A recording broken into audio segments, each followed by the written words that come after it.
தீபன், என் பொண்ணோட டீச்சர் நேத்து 100 சிட்டப்ஸ் போட வச்சிட்டாங்கடா. அதனால என் பொண்ணுக்கு கால் வீக்கமாயிடுச்சு. இதுக்கு ஏதாச்சும் தீர்வு இருக்காடா? சீனியர் அட்வொகேட்டான நம்ம அக்கா இதை பத்தி கேட்டிருக்காங்க, கண்டிப்பா சொல்லிடலாம். சிவகங்கை மாவட்டத்துல ஒரு பள்ளிக்கூடத்துல வந்துட்டு 7ஆம் வகுப்பு மாணவிய 200 தோப்பு காரணத்திற்கும் மேல வந்துட்டு டீச்சர் வந்து போட வச்சிருக்காங்க. எதற்கு அப்படின்னு பார்த்தோம்னா ப்ராஜெக்ட் செய்யல அப்படின்னு சொல்லிட்டு. இதற்கடுத்து அந்த 7ஆம் வகுப்பு மாணவி உடல்நலம் பாதிக்கப்பட்டு மருத்துவமனையில சேர்க்கப்படுறாங்க. இதற்கடுத்து அந்த பாதிக்கப்பட்ட குழந்தையோட தாயார் வந்துட்டு ஸ்டேட் ஹியூமன் ரைட்ஸ் கமிஷனுக்கு போறாங்க, அதாவது மனித உரிமை ஆணையத்திற்கு போறாங்க. பாதிக்கப்பட்ட குழந்தைக்கு 2 லட்சம் ரூபாய் இழப்பீடா தர சொல்லி ஸ்டேட் ஹியூமன் ரைட்ஸ் கமிஷன் வந்து டீச்சருக்கு உத்தரவிட்டிருக்கு.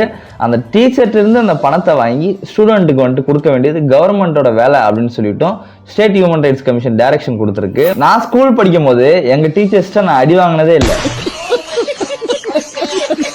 இது மாதிரி குழந்தைகளை கண்டிக்கிறோம் அப்படின்னு சொல்லிட்டு அவங்களை சித்திரவதை பண்றது குற்றம்ங்க. இது குற்றம் சொல்லிட்டு ஜுவெனல் ஜஸ்டிஸ் ஆக்ட்ல செக்ஷன் 75ல நம்ம பார்க்க முடியும். நம்ம சித்திரவதை பண்ணி அந்த குழந்தைக்கு ஏதேனும் பாதிப்புகள் ஏற்பட்டால் உடலுக்கோ இல்ல மனதிற்கோ வீனஸ், அதாவது பாரதிய நியாய சன்னிதியில கூட வர வாய்ப்பு இருக்கு. இதுல இருந்து நான் சொல்ல வர்றது என்னன்னா, நமக்கு ஜெயில் தண்டனையும் இல்ல அபராதமோ இல்ல ரெண்டுமே சேர்த்து கூட தண்டனையாக கிடைக்க வாய்ப்பு இருக்கு சிறார்களுக்கு சித்திரவதை செய்தால். இது போன்ற அவேர்னஸ் வீடியோக்கு நம்ம சேனல் சப்ஸ்கிரைப் பண்ணி வச்சுக்கோங்க. பார்வை.